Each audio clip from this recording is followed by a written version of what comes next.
this is our 2020 annual meeting. It is the first time we have tried to do a virtual meeting, and so we'll appreciate it if y'all would bear with us if we have some technical issues, but I think we've got most of the kinks worked out.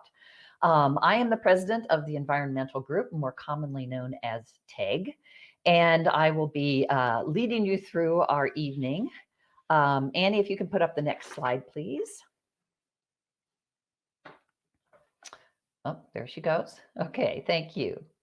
So first, our agenda, so you know what to expect this evening. I'm going to start off by giving kind of a quick overview of TEG and the organization and how we're set up. And then per our bylaws, we do need to have an annual meeting of members where we let people vote for the slate of candidates who are interested in being on the board. So we're going to take care of that little piece of business. And after that, we're going to invite Gary Wachner onto the screen. He is the executive director of Save the Colorado, and he'll be giving us some updates on where we are on the fight against the expansion of Gross Dam Reservoir. Then we will have the highlight of our evening, a presentation of the PBS documentary, Water, Water Everywhere. That was shown earlier this year in February, I believe, but a lot of people missed it. And so we thought this would be a good opportunity to show that. Len Aitken, the filmmaker, is also going to be with us. And following the film, he will be on screen with us to talk a little bit about making the film and then also to answer any questions you have. And finally, we will have question and answer period with Len, Gary, and I, and then we'll wrap up with some action items, action steps to get involved, things that you can do if you want to participate. So as I said, our moderator and technical operator today is Annie Hodges, and I think she has a few things she wants to say, so we'll let her take the screen. Welcome, everyone. I just want to say, if you're having any audio or visual technical difficulty, like I see Judy, you might be having, down in the lower left-hand corner, you're going to see something that says Get Audio and Visual Video Help. So you can go ahead and click on that. That's going to be your best way to kind of figure out any bugs in the system. You can also go ahead and try to chat in the chat box, and I can try to help you while everyone is presenting, and we'll see what we can do for you. Thank you. Okay, hopefully my mic is back on. Annie, if I could have the next slide, please. Okay. So while people are getting help on the chat box from Annie, I also want to point out that while I'm talking and while Gary's talking, if you have any questions about the information that we're presenting, feel free to put those questions into the chat box as well. And towards the end of the evening, we will try to address all of those questions. So rather than having to remember them, just go ahead and put them in the chat. Okay, so about TEG, we are completely run by volunteers. TEG has been around since about 1991 is when we were chartered. And TEG has traditionally focused on a lot of different areas of interest, kind of like the interest of the day, a plethora of activities around things like fire mitigation, watershed management, establishing recycling over in Coal Creek Canyon, working with the schools on environmental education. So they've really covered a lot of different types of activities. But 4 or 5 years ago, when the ugly head of the Gross Dam expansion raised its head, and that seemed to be a big threat to the communities around Gross Reservoir, TEG sort of shifted their focus. And now, right now, we are pretty much entirely focused on stopping the Gross Dam expansion. We do work in coordination with other 501c3 organizations. You can see them listed there, and I think Gary's going to talk about that a little bit, what that coalition is like. As far as how we are run in terms of money, we have this year about a $140,000 annual budget. The vast majority of that money goes towards legal costs. I'm sure you're all aware how much lawyers cost. And so most of that money does go towards the legal costs. However, we do use money for marketing, social media, buying supplies, things like the yard signs that you see around. That all comes from the money that you all donate. Our funding is actually managed through something called a donor advised fund called the Gross Reservoir Conservation Fund at the Boulder Community Foundation. And we decided a couple of years ago to go that route. For one thing, when you make donations now and they go through the Community Foundation, they handle all of the tax implications, which makes it much simpler for us. And when we're dealing with large amounts of money, that makes it a lot easier. And also, it just kind of gives us higher credentials, I think, when we're dealing with organizations like Patagonia, where we applied for a big grant.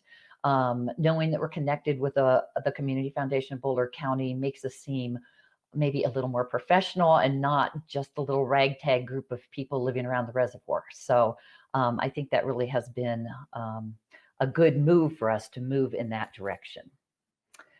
Okay, so that's a little bit about the TEG organization. Annie, if you can go on to the next slide for us. The next thing I need to talk about is the TEG board. And before I talk about the people who are interested in being on the board this year, I'd like to give a huge thank you to one of our departing members. Karen Schwimmer has been our treasurer for the last couple of years. She has done a phenomenal job in helping us clean up a lot of confusing issues, handling taxes, taking care of insurance, managing bank accounts. She's really just done a great job. And I can't express enough how much I appreciate everything that she has done. I'm really sorry at this point that we're not in person at the CCCIA Hall over in Coal Creek Canyon so we could all stand and give her a standing ovation to thank her for her service. But Karen, we do appreciate it and we do thank you.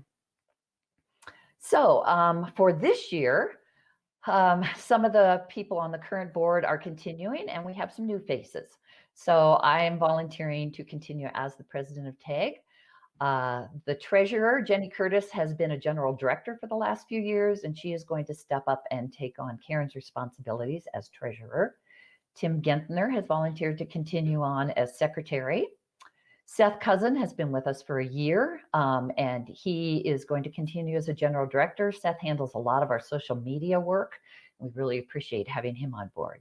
And finally, Josh King is a new addition to our organization. He lives in Boulder, and it's really nice to have somebody new join the organization who lives down in the city. So we're excited to have him come on board. Okay, the next thing that has to happen is, believe it or not, we need to have a vote, and we're going to do that online, and everybody who's on will have the opportunity to do that. If you look down on the bottom right-hand corner of your screen, you should see something that says polls with a red 1 next to it. And if you click on that, you should see the slate of people listed, and you can vote either yay or nay. And we would appreciate it if everybody would go and vote. And please only click once. If you click more than once, it will negate your vote. So just click once. While you're doing that, I did want to point out that everyone is welcome to attend a TEG board meeting. The public is always welcome. We generally meet the first Thursday of every month, often at the Coal Creek Canyon Hall, the CCCIA Hall over in Coal Creek Canyon. Although in the winter, we typically do it via conference call because a lot of us are mountain residents and it's not much fun to drive over there in the middle of the winter. So when coronavirus hit, we didn't have a lot of trouble switching to doing it virtually because we're used to doing that anyway.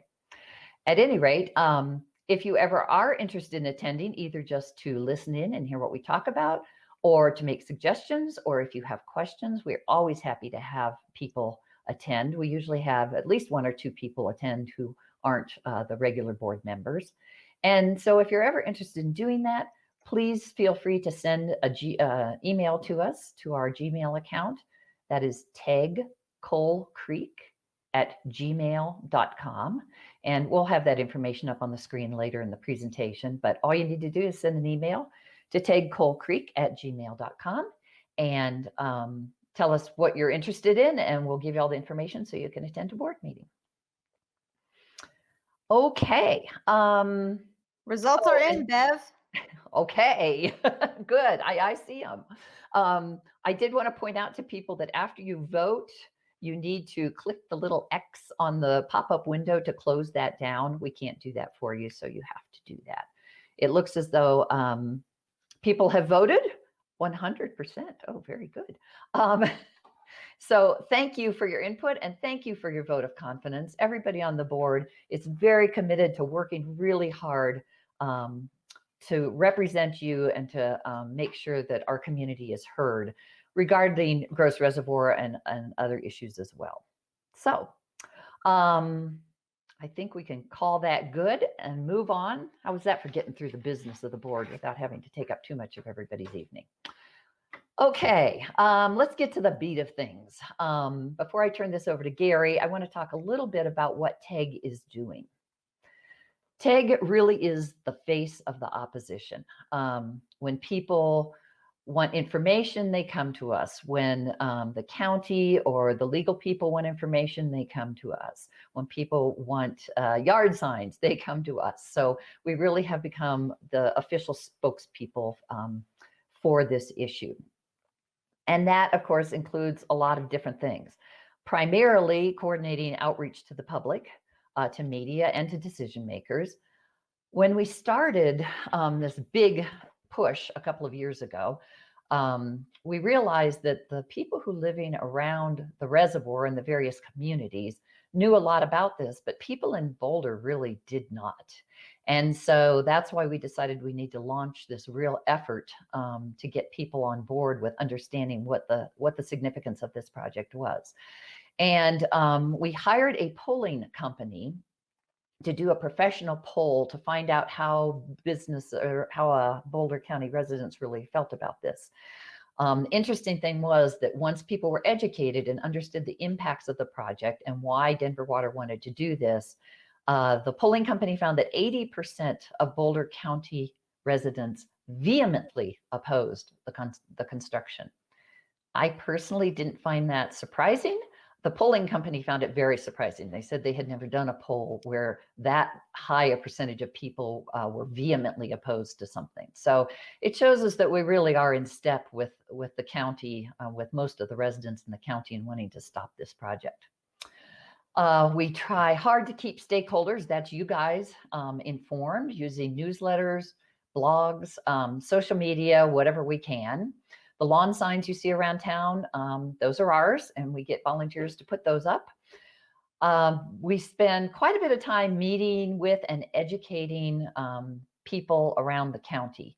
Everything from giving presentations at CU to students, meeting with the Rotary Club, meeting with lawmakers and candidates. Candidates are really important, as I'm sure most of you are aware. We have 3 commissioners in Boulder, and 2 of the 3 are term limited, and so will not be continuing on the Board of Commissioners for Boulder County next year. Because we believe that the 1041 statute in Colorado, which will be managed by the county, is our best bet for stopping this project. It's extremely important that the Boulder County Commissioners are on our side. Because of the nature of the 1041 statutes, we can't speak directly to the Boulder County Commissioners. When they go through the 1041 process, they sit in a quasi-judicial position. And so we don't ever speak directly to them because we don't want to give any appearance of undue influence or whatever. So we're very, very careful not to speak to them directly. However, we can talk to candidates. They are not yet commissioners. And so we have, in this particular case, reached out and met individually with each one of the candidates for Boulder County Commissioner to educate them about the project and give them our 2 cents worth so that they know, as representatives of the community, where Boulder County sits on this issue. Although we cannot speak directly to the commissioners, we can talk to their staff. And we do that frequently. We have direct lines of communication with the land use planners, the open space people, and especially the legal staff. There have been cases when the staff actually reached out to us and asked our opinion about things. So that's an important role that we play. We also work with the legal teams, and Gary's going to talk some more about that. But that's both at the federal level and the local level. If the lawyers who are running the cases need historical information or they need direction on intricacies of how to phrase things, they contact us and we give them what help we can. And then last but certainly not least, we are ready to mobilize citizens at a moment's notice. Many of you I know have participated in public hearings, written letters to the editor, submitted comments when that's possible for federal regulatory things. So we keep a finger on the pulse of what's going on at all levels with this. And whenever there's an opportunity for us to express our opposition, we certainly make sure that we have as many people as possible on board and communicating that to the decision makers. So that's some of what TEG focuses on and how we spend our time. If you want some more information, check out our website, savebouldercounty.org. There's a news blog on there that we try to update every week or two with new information. And then, of course, when there's a crisis and something we really want to have happen, we send out newsletters. So as long as you're an email address, you'll stay informed. Okay, Annie, can we have the next slide?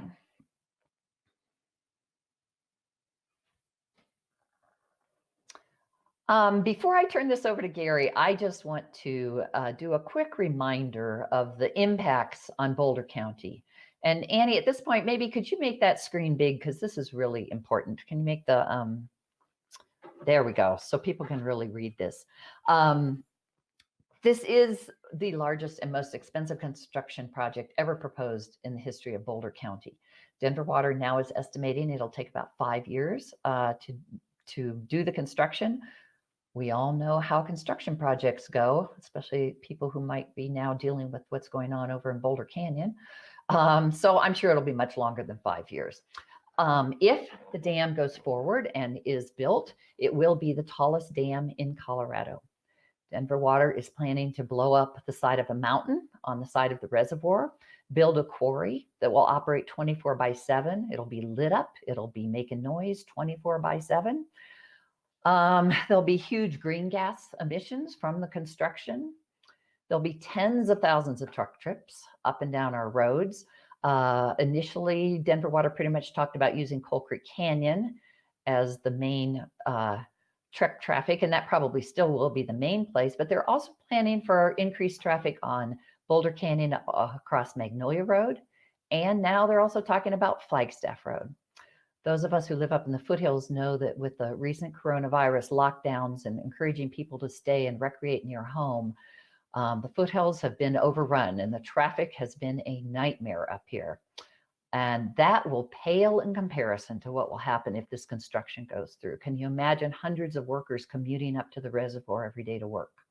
So that's going to be a real issue. Denver Water said that they will clear cut at least 250,000 trees, some estimates as high as 500,000 trees. You can't drown trees, you have to cut them down and pull them out. So that'll be a big plan. They don't actually have a firm plan in place for how they're going to do that, which is one of our concerns about their construction plans tend to be a little spotty. Noise and air pollution, they are planning 40 helicopter pads around the edge of the reservoir to ferry people and equipment in and out, and probably to fly out trees after they cut them. Air pollution, one of the things that they need to create cement, in addition to the aggregate from blowing up the mountain, will be fly ash that they're going to truck in from Wyoming.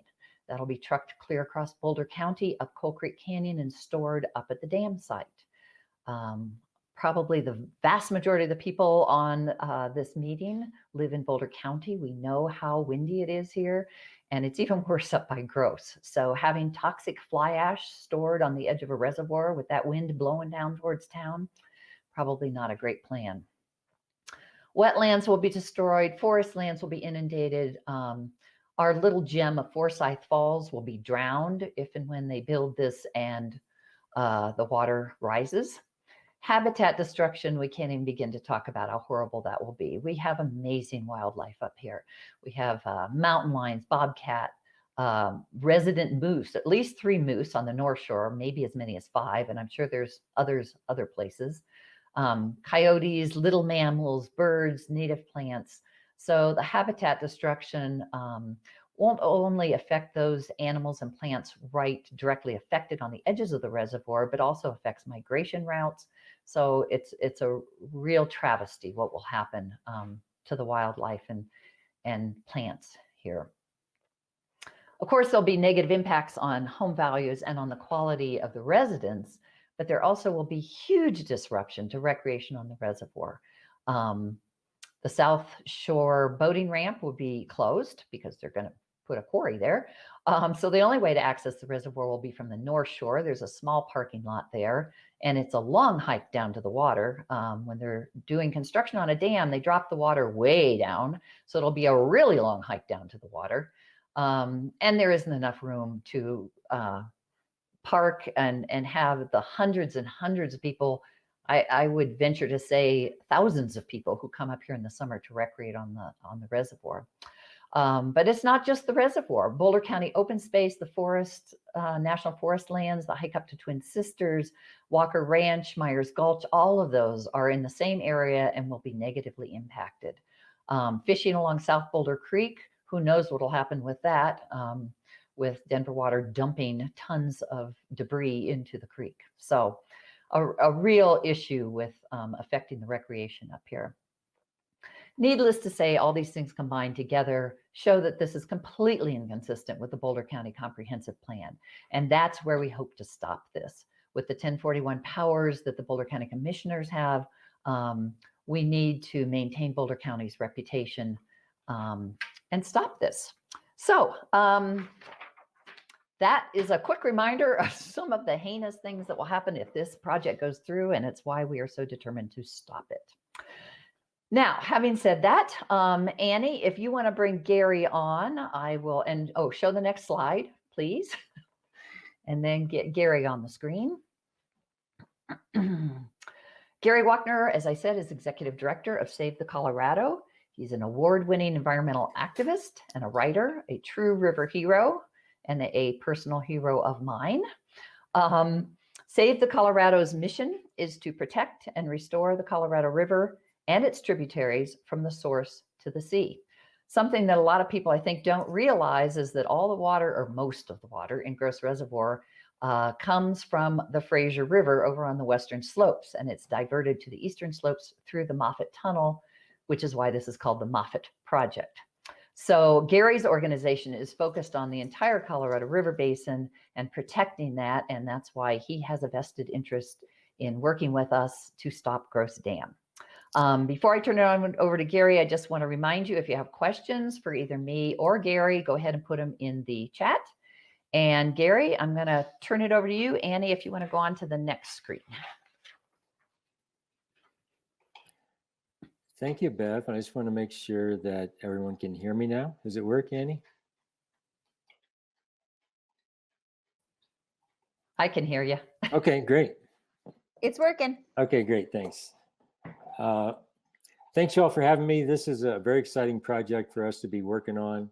Our organization is based up in Fort Collins. I'm down here in Boulder today, and we're super excited to be working with TEG and all the other colleagues and environmental groups that we are in coalition with to help stop this project. So I have 4 quick slides I want to go through and just talk about the Colorado River just a little bit and why we're involved, and then talk about the litigation and our efforts to work with TEG to stop it. So the Colorado River, in our opinion, is already tapped out. The river, which starts in Grand County, is drained dry before it reaches the Sea of Cortez. All 5 trillion gallons of water per year are drained by the 7 states in the United States and Mexico before it reaches the Sea of Cortez. And so anytime you take water out of the river, you're taking from somebody else that's already using the river. In addition, there's massive political chaos around the management of the Colorado River. Not only does Denver get water from the Colorado River, but so does Boulder and Boulder County, although this project only serves Denver. Climate change is also expected to lower the flow of water in the Colorado River by 20% to 50% more by the year 2050 or beyond. And we saw this kind of thing happen this year, particularly where we had about an average snowmelt year, but because it was so warm, there was a lot of melting and drying, and so the actual runoff from the Colorado River down into Lake Powell is going to be as low as 50%.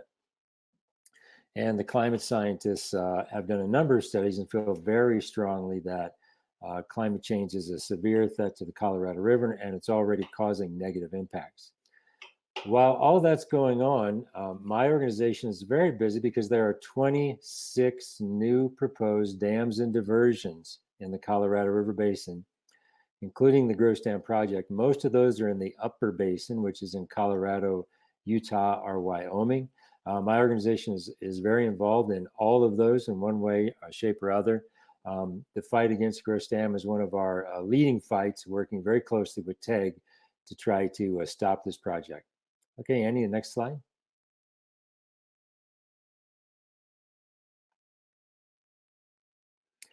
Can you blow this one up, Annie, and make me smaller?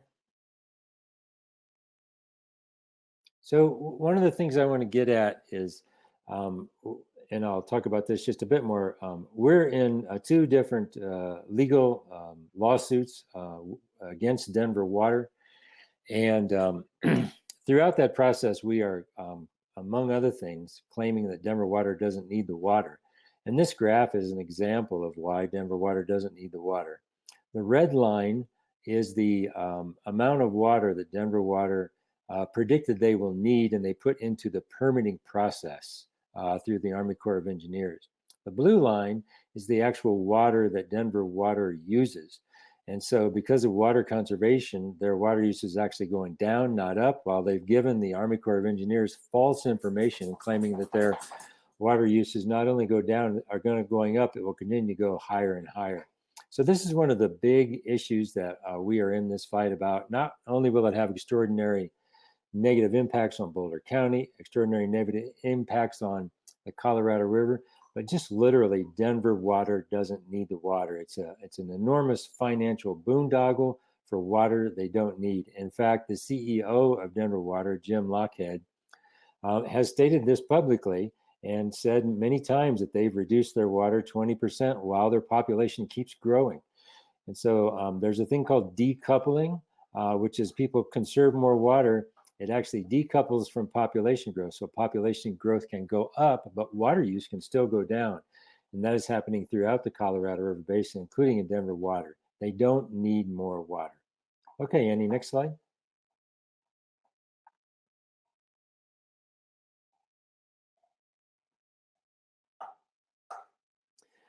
So we are in a legal battle to fight this project. We work with a coalition of groups, including my group, Save the Colorado, Wild Earth Guardians, which is based down in Santa Fe, but has an office in Denver, and they work throughout the West.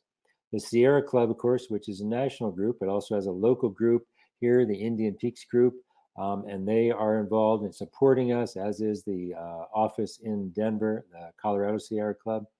The Waterkeeper Alliance, which is a global group, and there are a few waterkeepers around the Colorado River Basin that are supporting us, including the organization based in New York City. And TEG, of course, which is the one of the main fighters in this fight and one of the biggest supporters, I must add that too. And then finally, Living Rivers, which is another group based in Moab, Utah, downstream on the Colorado River. So it's a coalition effort led by the local folks here in Boulder County and other regional and national environmental groups. Okay, last slide.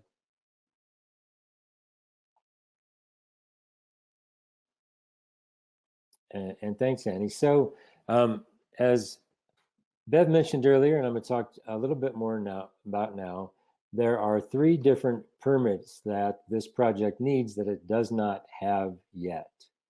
The first of those is a permit from the Federal Energy Regulatory Commission, and it's called a Hydropower Relicensing Amendment.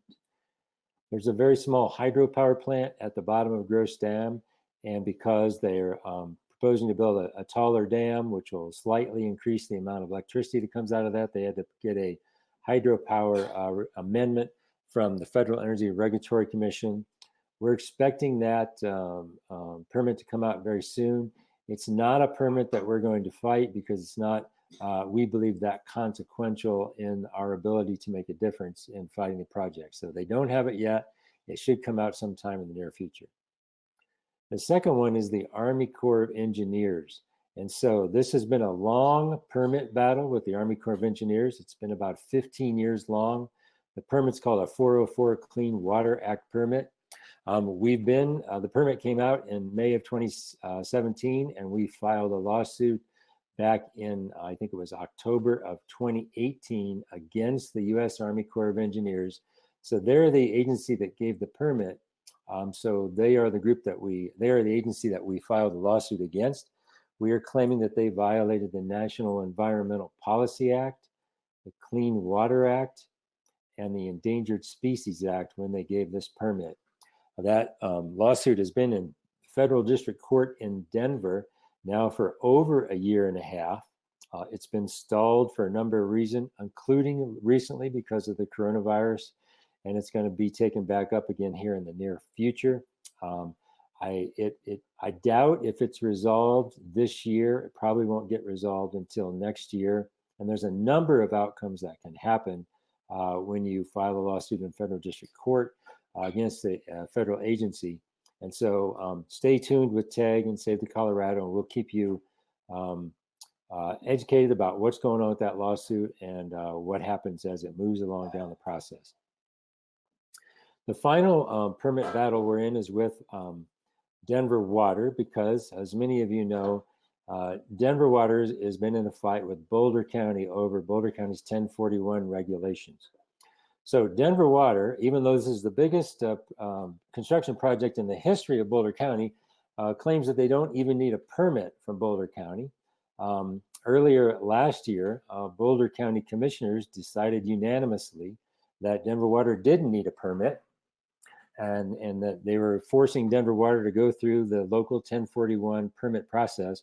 Well, Denver Water turned right around and sued Boulder County, claiming that they didn't need a permit. So a few months ago, that lawsuit was filed in state district court here in Boulder County. And a few months ago, the judge in that case ruled against Denver Water and ruled that Boulder County was correct, and Boulder County did have the right to force Denver Water through that permitting process.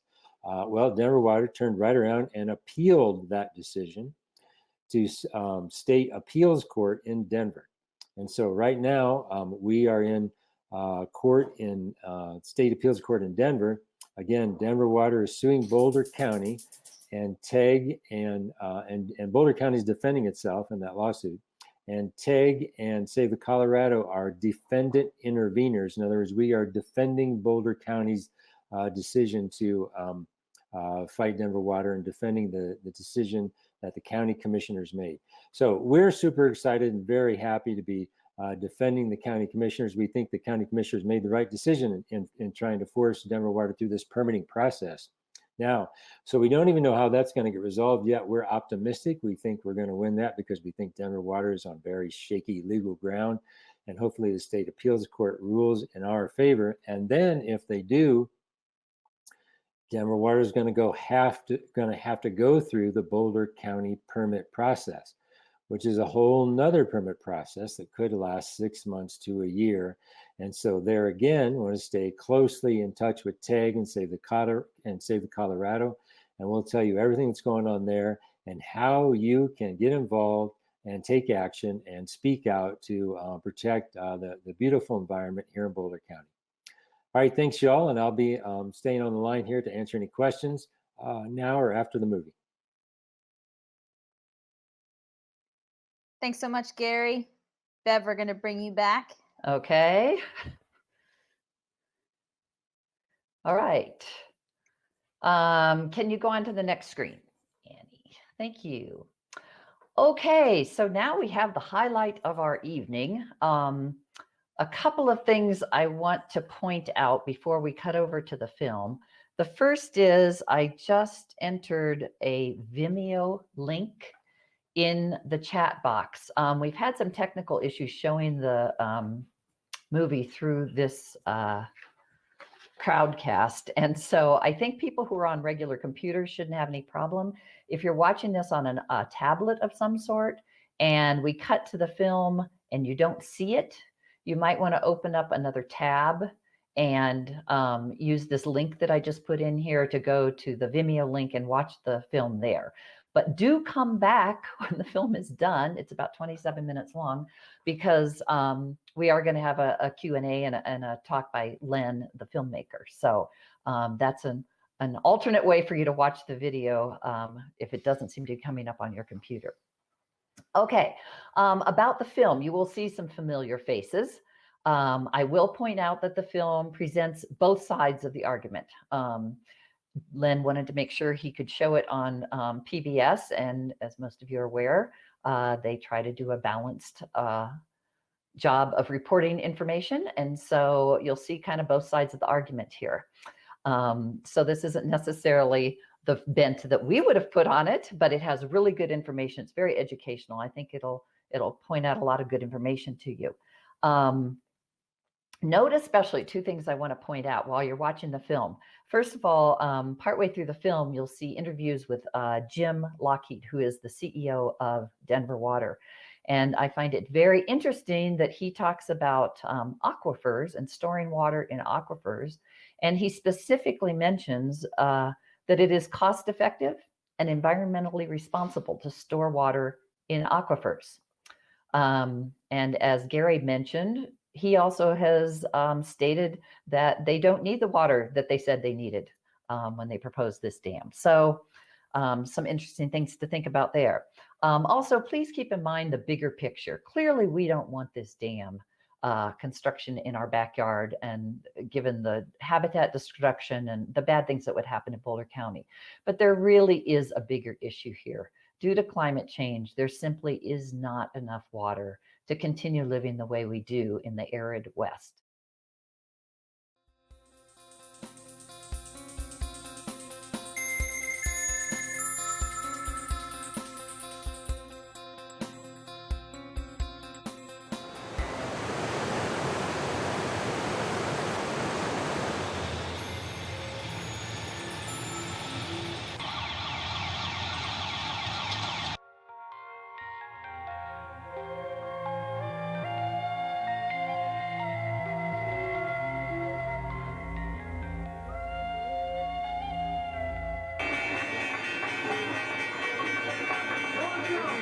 To buy a stock that buys water rights, real smart.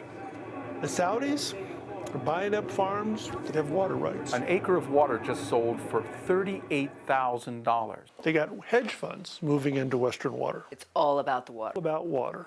Water is like gold in the West. We expect Denver to add another 1.5 million people by 2050. More water will need to be diverted from the western slope. They just need a place to store it east of the Continental Divide. It's all about the water. No, it's about the money. When you touch water, you touch everything.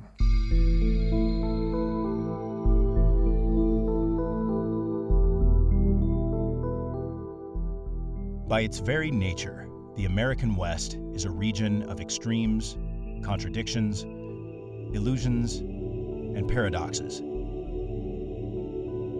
Nowhere more so than in the region of the Colorado River, where those extremes and contradictions make it seem that nature is in conflict with itself.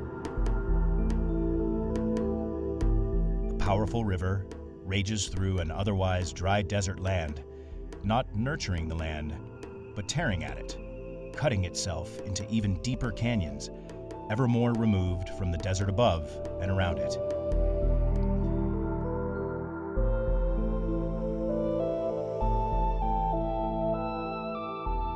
In the American Southwest today, we face two serious challenges: growing populations and a shrinking supply of water.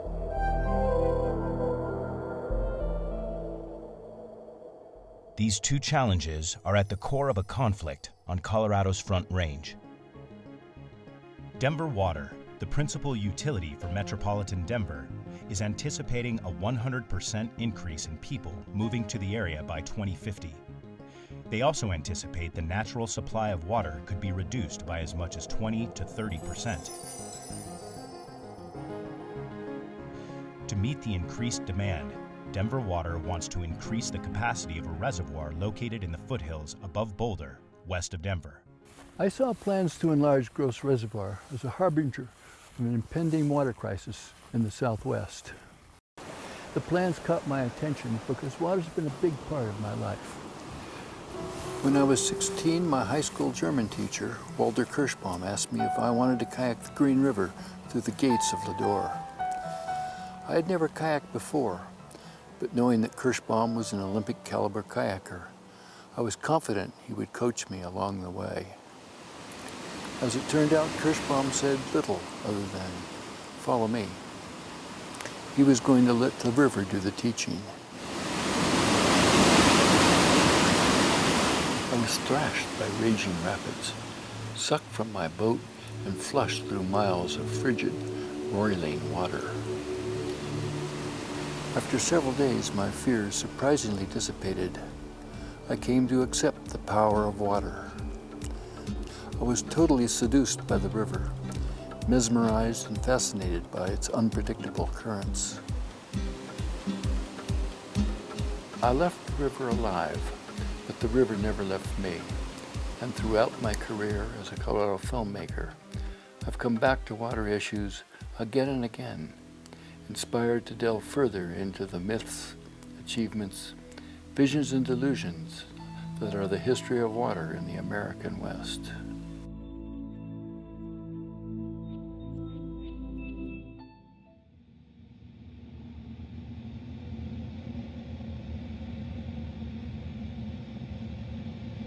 Eastern Colorado. What was once a barren, semi-arid desert has been transformed. Irrigated farmland, horse property, lush suburban communities. Nothing goes unwatered. Not even the dead. Denver Water's plan to pipe more Colorado River water under the Continental Divide to be stored in a new, larger dam at Gross Reservoir has galvanized the passions of environmentalists and other Colorado citizens who oppose the project. This enlargement of the Gross Reservoir is the most recent new dam proposal. To fill the expanded Gross Reservoir, Denver Water plans to divert water from the Williams Fork drainage and Fraser River, transport it through the existing Moffett Tunnel, which passes under the Continental Divide, to channel it into South Boulder Creek, and finally into Gross Reservoir. To accommodate this additional water, the existing dam will be raised by 131 feet, with the new structure built on the downstream side of the existing dam. Environmental studies estimate that upwards of 200,000 trees will have to be cut between the existing and future high water mark. The expanded reservoir will allow Denver Water to store over 50% more water than it presently does. Denver Water expects to fill the dam over a 5-year period, primarily during years when the Colorado mountains experience above-average snowfall. In light of the significant environmental impacts brought on by enlarging Gross Reservoir, not to mention the legal fights with Boulder County and residents living around the reservoir, I question why Denver Water would undertake such a project and what factors led to their decision. There was a time in American history where a lot of dams were built, and at that time in the 30s, 40s, 50s, even the 60s, there was very little sort of environmental ethic. Throughout the 20th century, billions of gallons of water were exported to the growing cities of the Southwest from the Colorado River, a desert river with no huge water supply to begin with.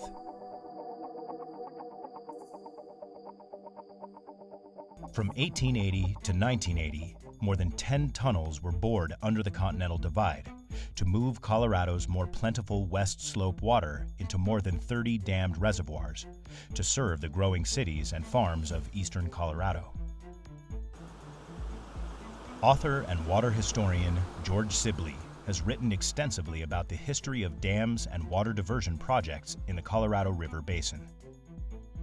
There was the Moffett Project, which is what Gross Reservoir is part of. It was built by the Denver Board of Water Commissioners back in the 1930s.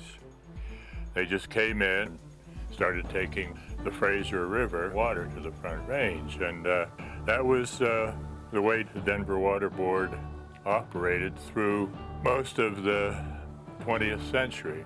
The law said they could have the water if they could take it, and they felt no moral compunction about doing so, even though taking it away from the west slope was taking away part of the future of the west slope, too. Gross Reservoir was built in 1954, but the antagonistic relationship between the Denver Water Board and people living in western Colorado, where the water originated, prevailed until the late 1980s. At that point, Denver Water wanted to build an enormous new reservoir where the two forks of the South Platte joined. A coalition of environmentalists and western Colorado communities joined with the EPA to stop that project and recommended that Denver Water expand one of its existing reservoirs, like Gross, instead. The EPA shut them down, the Denver Board of Water Commissioners, because they weren't paying enough attention to conservation in their planning process. And at that point, the Denver Board of Water Commissioners kind of went into retreat, disappeared for 2 years.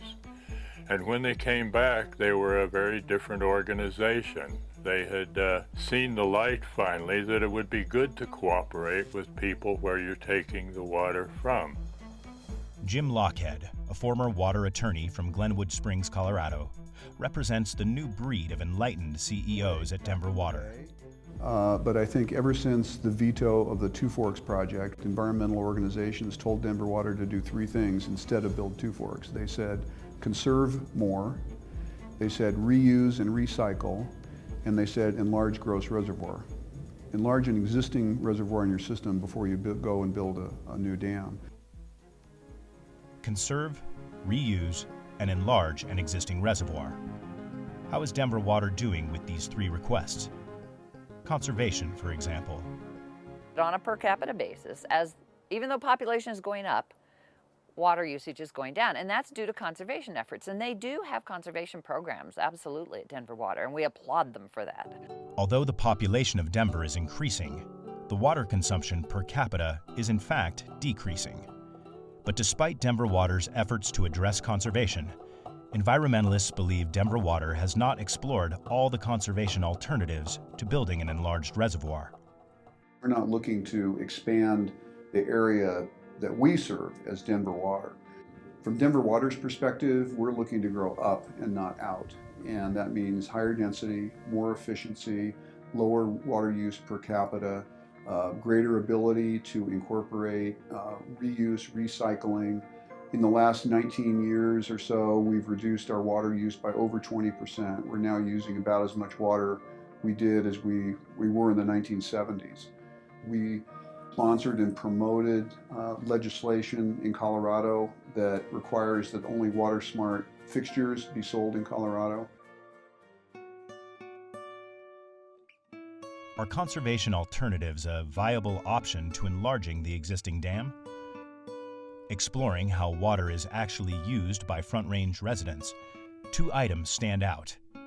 12% is used for toilets, and 50% for watering lawns. The toilet. Is it possible that a technological innovation can reverse the water waste inherent in our contemporary hyper-hygienic lifestyle? This low-flow toilet, currently on the market, employs a new technology that requires only 0.8 of a gallon per flush.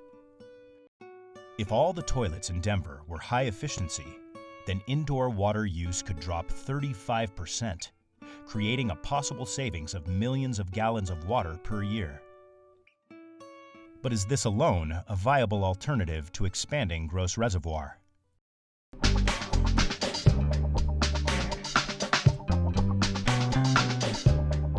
In Southern California, the water utilities have actually paid people to take out their lawns, which in the long run has been a net savings for them. Across the Front Range, including Denver water, about half of all the water is used to keep the grass green. It is significantly cheaper, easier, faster, and smarter to pay people to take out their grass than it is to build a massive, environmentally destructive new dam project. The lawn, the very green, well-watered, weed-free lawn, sprinkler mania, thriving in the desert. How did it become a symbol of prosperity, a sodded statement of success? Evidence of victory in man's conquest of nature. Climate scientist Brad Udall has been researching water issues in the Colorado Basin for years. Las Vegas had this famous program called Cash for Grass that everybody used to laugh about because the name's kind of clever. Los Angeles Metropolitan did similar efforts. I mean, clearly to the water companies, it's made a lot of sense. I mean, as expensive as it's been, in the long run, it's been worth it to them because it's not just the savings now, it's year after year after year. You're not going to be putting that water on grass. We encourage our customers to use more drought-tolerant grass species instead of bluegrass. We have a tiered rate structure so that the more water you use, the more expensive it is per gallon of water. So there's a built-in incentive in our rate structure to use water more efficiently. Reuse of water was the second challenge put to Denver water by the environmentalists. Beer, made from recycled water that's been used in our homes, cleaned at a wastewater treatment facility before it goes to the brewery. Oh, wow. It's delicious. Yay! You know, most people in the U.S. don't realize they live on reused water, right? I mean, if you're in New Orleans, the water you're using has been reused time over and again by upstream users. What's been sensitive is what people call direct potable reuse. So literally taking sewer water, cleaning it up and reusing it. We have the technology to do that. It does arguably even better job than nature, assuming you have the right safeguards in place. We're going to see a lot more of that. We're able to reuse all of the water that we import into our service areas. We also have a recycled water treatment plant where we treat wastewater and then bring it back into our system for use, mostly for irrigation purposes, but also for some industrial purposes. I was impressed by Denver Water's significant investment in their conservation, reuse, and recycle program. But why not do more of the same and eliminate the need for an expensive expansion of Gross Reservoir?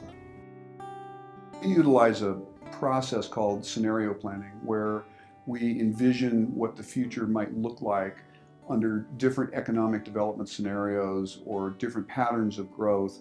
And we're trying to position ourselves to be able to meet any one of those alternative futures. Denver Water's worst-case projections suggest population growth could be as much as another 1 to 2 million people by mid-century. Hearing this was like being back in those Green River Rapids. There's no way I could see through the conflicting opinions, facts, figures, without first understanding the impact of our growing population. How can it be that while population increases, policymakers shy away from this ticking time bomb? The elephant in the room that people just don't talk enough about.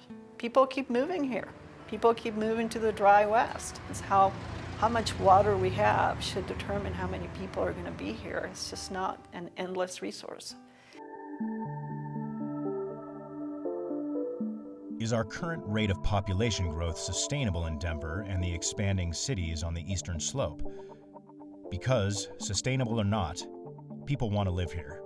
In our beautiful state, with 300 days of sunshine, a strong economy, and unlimited recreation.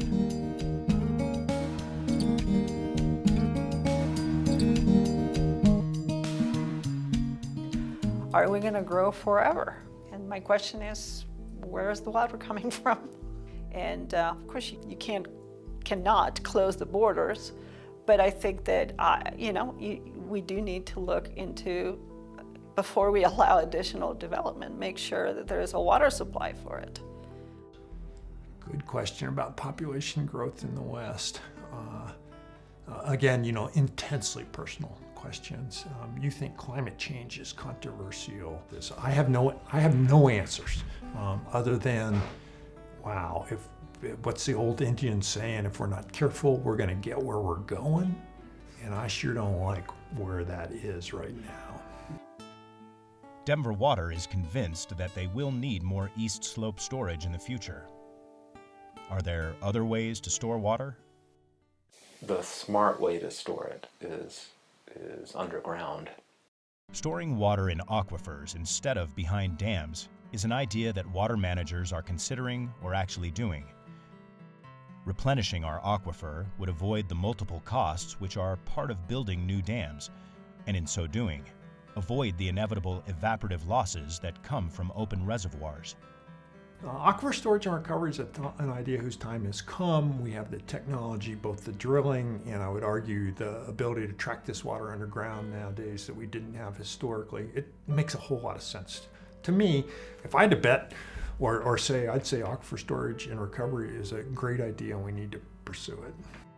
Much of the Front Range of Colorado sits atop the Denver Basin, our primary geological aquifer, which stretches from Colorado Springs to Fort Collins. We're doing experiments of drilling to look at recharging that aquifer and taking excess water and storing it underground, and then can we pull it back out again for use within our service area.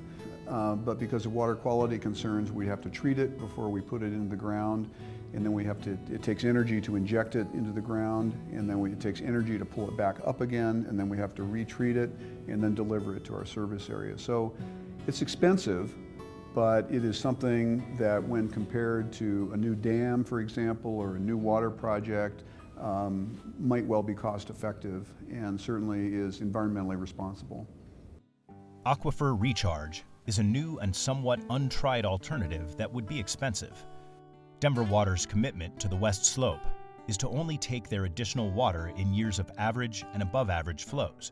And the trend over recent decades has been diminished flows and a growing percentage of below average years. We know that temperatures are going to warm, and by the end of the century it'll be about 10 degrees more. And we know that for every degree of temperature, the Colorado River Basin dries out about 4%. So about 20% less water than century in the Colorado River. This brings up an important but very pivotal question. Will there be sufficient water to fill the new dam or aquifer? It's a gamble, and they're willing to make the gamble because they have an obligation to provide water for Denver and some of its suburbs. But it depends on how many good water years we have on the West Slope. And right now, just in the past 30 years, the annual average has been dropping fairly steadily from the average for the entire 20th century. There is not enough water to fill the reservoirs on the Colorado River Basin right now. In fact, the two main reservoirs are about half empty. It's an absurd proposition when we live in the high desert, arid West. There are a lot of new studies that indicate that hydropower plants and reservoirs contribute significantly to greenhouse gases, which is kind of a new area of study. 20th century technology to solve a problem that we need to be looking forward, not backwards.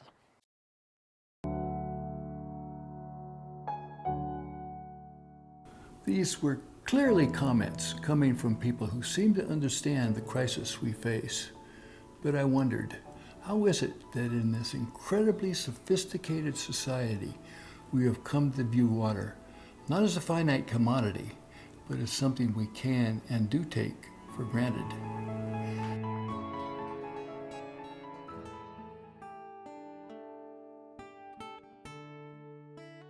Today, 80% of the water from the Colorado River goes to agriculture.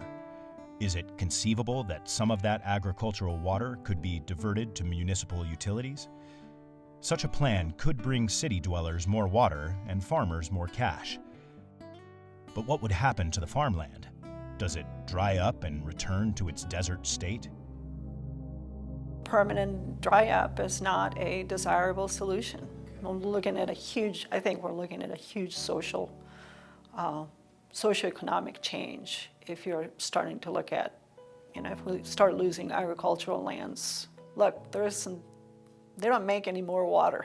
We got what we have. If you're a farmer and you have, say, 400 acres and it's irrigated, the water is probably worth more than the land. Windsor's, the town right now is ringed with irrigated farms. And so every time they annex a new area or want to grow, they grow on top of an irrigated farm.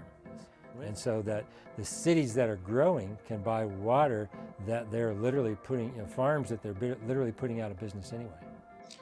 Denver Water has not gone into the agricultural market to buy water rights in eastern Colorado.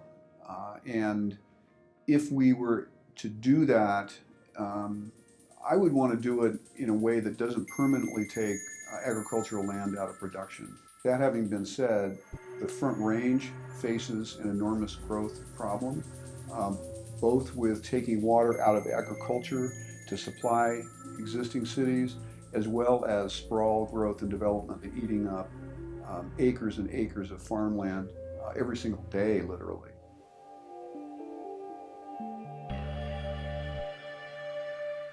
I mean, this is one of the fundamental conflicts, right? Water for food versus water for municipalities. And in the Colorado River, 80% of the water is used by agriculture. It's some of the most valuable agriculture in the United States in winter, because in the lower Colorado, you have a year-round growing season, and it's where our winter vegetables come from. So, I have said in the 21st century, this is in the Colorado River, this is all about the future of ag in many ways.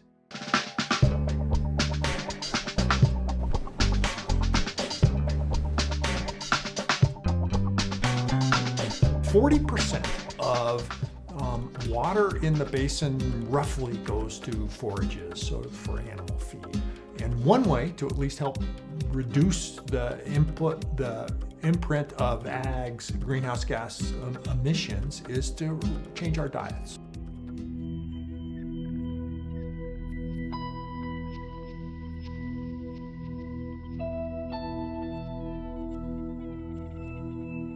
One fact is indisputable. The future of the Gross Reservoir is closely linked to the future of the Colorado River and has become a focal point for what will be happening many other places in the Colorado River Basin. The dams and water diversion projects that have already been made to the Colorado River can be viewed as either a miraculous achievement or a tragedy of errors. This possibly explains why Denver Water has cautiously taken an all-of-the-above approach, which includes conservation and reuse, plus expanding Gross Reservoir. The good news is we got solutions. We got technology at the right prices. What we really need help is on the policy front. And by 2100, at the really high-end temperature projections, you could lose 50% or more of the Colorado River due to evap. I mean, that's the kind of seriousness of these flow reductions that we need to take to heart and figure out how to deal with now, not then. Because it's too late then.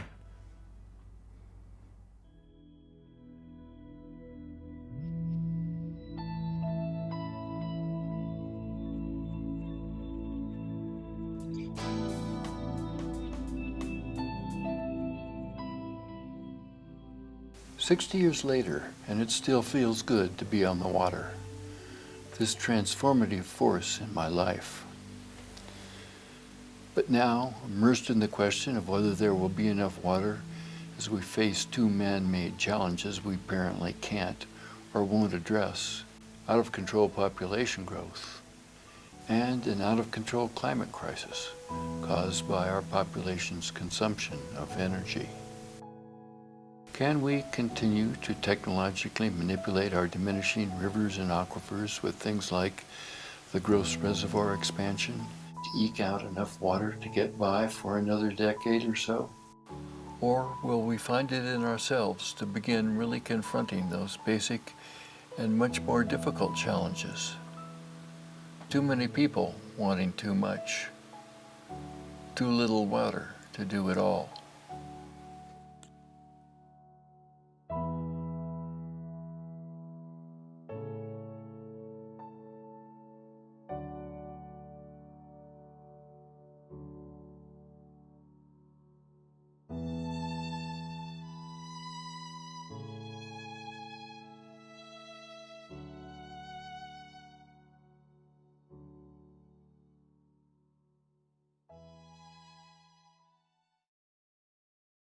All right, thank you. I hope we've got everybody back, and I appreciate your attention to the film. I think it's a really well done film and presents a lot of information for discussion. So while Annie is working to bring Len, the filmmaker, on, let me just talk about him for a minute.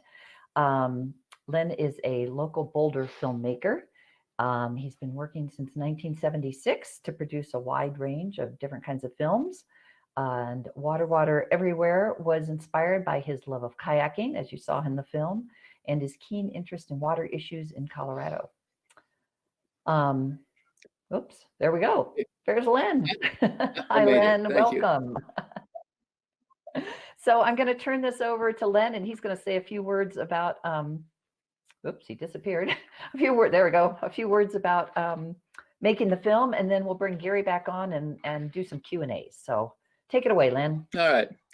Well, I was originally inspired to do this film came out of conversations with Becky Browning and Tegan Blakely, who suggested that I do a film on the evils of Ghost Reservoir. And so I thought, well, this does seem like a great idea to do a short, pithy 10-minute documentary on Gross Reservoir. And the more I looked into it and the more people that I talked to, I realized that this was just an incredibly complex subject. I mean, you can't really understand what's going on with Gross without looking at problems in the Colorado River Basin, the way we use water in the West, agricultural water use for meat, and really that there are so many people who have dedicated their whole life to understanding water in the Colorado River Basin.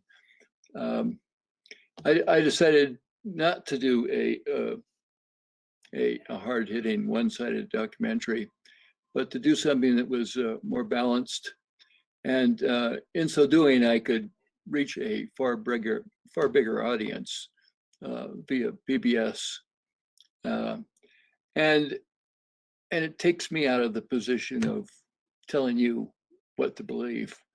I'll just throw out the issues and let you reach your own conclusions. And so that's the process of the film. At one point, the film was 53 minutes long, and I then cut it down to 56 minutes. And I shot on it over a year and a half. And I'll leave it there. Thanks, Len. Annie is having some technical problems and can't seem to get back on. So I'm going to take over here, I guess. So Len, I have a couple questions for you. I guess I'd like to know, in the process of making your film, did your personal opinion waver one direction or the other while you learn more about all the intricacies? Well, I confess I started out from the beginning and still am really. I'm not really very big on the idea of gross reservoir. It just doesn't feel right. There are so many good alternatives. The best of which is storing water in the Denver aquifer. But my own opinions always. I was fighting that. It was a struggle because I have my own opinions and my own bias because I'm, a river rat, river runner for many years, and I did have to try to keep my own thoughts and opinions under control. Yeah, I'm sure that was difficult. Did you have any trouble getting access to talk to people at Denver Water? I mean, Jim Lockheed seemed very forthcoming with you. It took over a year to get an interview with anybody at Denver Water. And then one day out of the blue, one of the guys out of the PR department called up and said, you can do an interview with Jim Lockheed. And boy, I beat it right down there. And he was a great guy, very open, gave me 40 minutes and let me ask any question I wanted. And he was very thoughtful. He's a very thoughtful guy. And at times in the interview, I would ask a question and he said, I just don't know the answer to that. And so I appreciated him and the time he gave to me. He was a very likable, very helpful guy. And I think what he did say in the film contributed a lot. And as you pointed out, he did say that there may be better alternatives, more conservation-oriented alternatives to than building gross reservoir. Yeah, yeah. I mean, I'm curious, and I don't know if you know this, Lynn or Gary, you might. Who is the final decision maker? I mean, there's a whole board of water commissioners, right, who decide what Denver Water is doing. How much power does Jim have versus the commissioners? Does anybody know? Well, I'll speak to that. The mayor of Denver, Michael Hancock, of course, and also before that was John Hickenlooper, appoints the Denver Water Board, and the Denver Water Board hires the CEO, Jim Lockheed. So the Water Board itself is in charge. The CEO is the administrator and the spokesperson. The Water Board is the one that makes the decisions. And this decision was made, over 20 years ago. And so the Water Board itself is kind of on bureaucratic cruise control, you might say. And Mr. Lockheed's job is to carry out the orders of the board. And so that's what's going on at Denver Water. They're all good people, and Mr. Lockheed's a good person too, but we're fighting over what we think are bad ideas, not whether they're good people or bad people. Right. So there's a question there about the state legislature. The state legislature has not been involved in this. The state of Colorado, Colorado Water Quality Control Commission was. They also had to give a water quality certification, it was called, which they did at one point. We decided not to challenge that for specific sort of legal reasons, but the state itself has a fairly minor role. The U.S. Army Corps of Engineers has a major role, and the Boulder County Commissioners have the biggest role. Yay. The question there about Denver Water's water bills. Denver Water has already raised the rates of the Denver Water service customers to pay for this project. And I don't know if they have all the money in cash in the bank right now, but they're very adept at making sure the ratepayers are charged enough to pay for however much this project would cost. And they routinely raise rates to pay for these kinds of projects. So the ratepayers itself, if you live in the Denver Water service area, which is Denver and what, about 8 or 10 of the suburbs, your rates have been raised to pay for this project already. Mary Jo asked a question about the Boulder County Commissioner candidates. Our organizations are 501c3 candidates, and the organizations and the IRS does not allow us to engage in any discussions about supporting or opposing candidates. So no, we can't do that. There's a question up there about Denver Water being a for-profit utility. Gary, could you talk to that? Yeah, Denver Water is a government agency. They are not a for-profit corporation. Now, of course, they can rate. There's a question up there about Denver Water being a for-profit. Can you hear me? Yeah, there's a little lag. I can hear you, Gary. Okay. Yeah, so Denver Water is not a for-profit corporation. They can, however, charge their ratepayers and have a lot more money than they need sitting in the bank, which they've done right now. And so it's a little bit different. They can also sell water to suburbs, and they can sell water to Arvada. They can sell water to a variety of people, and so or municipalities around there.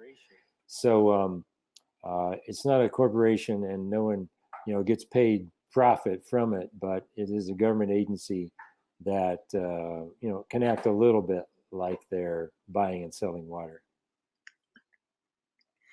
There's also a question up there about filming with drones, and did we have a problem with permits and with wind? My son, who did all of the drone photography, it's difficult flying around Gross Reservoir because there are always, you can just count on high winds up there. So we had to be very careful with flying and not being affected by the drones. He got away with flying without a permit. No one came after us, and I think he said that it was legal to fly up there, although it may be a little bit questionable. Gary, any final words you want to say before we? Yeah, just real quickly, there's two more questions there. One says, if agriculture uses 80% of the water, what is being done to make sure this usage is more efficient? That's a very complex question. Farmers own water, and it's theirs, and they have the right to use it however they want. And the legislature has kind of dabbled in the idea of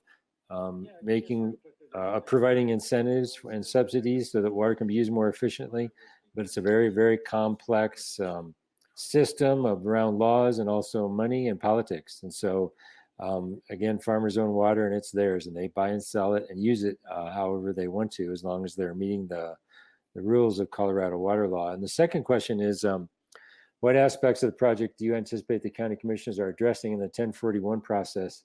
The county is charged with addressing every single aspect of the project. The county has very, very strong 1041 regulations. As an example, I'm involved in projects like this in other counties. In Larimer County, for example, which has its 1041 regulations are like 1 page, whereas Boulder County's regulations are 30 pages. And so Boulder County is in a great position.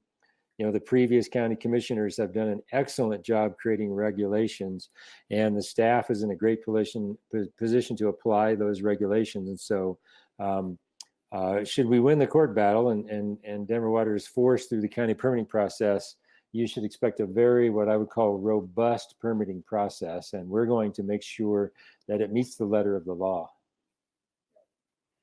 That's probably a good wrap up there. It is. Okay, so action steps. Everybody always wants to know, what can you do? Yard signs. I'm sure most of you have seen the yard signs. There's a lot of them up on Flagstaff, but there are also some in town. If you would like a yard sign, we have a lot of them. So you can just send an email. Again, there you see the actual email account, tegcoalcreek@gmail.com.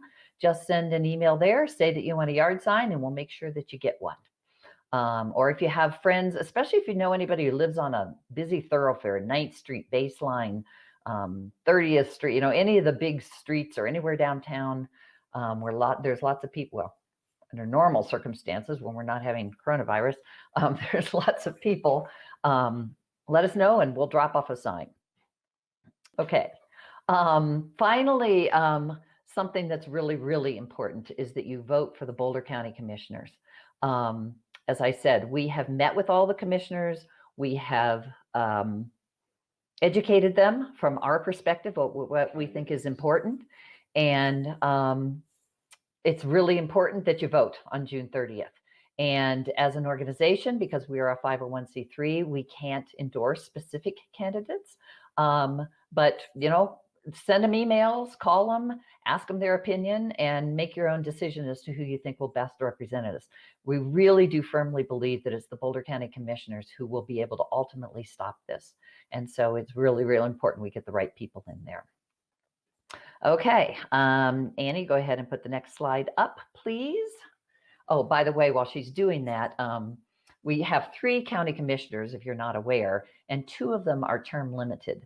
So we're going to be electing 2 new county commissioners.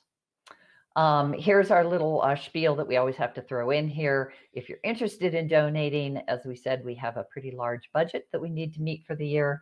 We're a very small grassroots group, but we've been able to raise an amazing amount of money due to your generosity.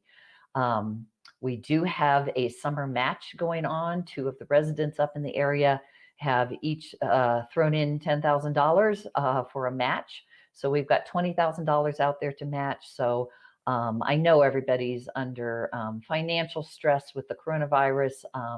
But if you do have funds that you want to donate, maybe you got a check from the government and you don't really need it, we could sure use it. So again, go to our website, savebouldercounty.org, and you'll see the donate button there, and feel free to send us something if that's something that you're able to do, and we're able to match it right now, so that's always a good thing. All right, and I'm pretty sure, put up the next slide there, Annie. Yeah, that's it.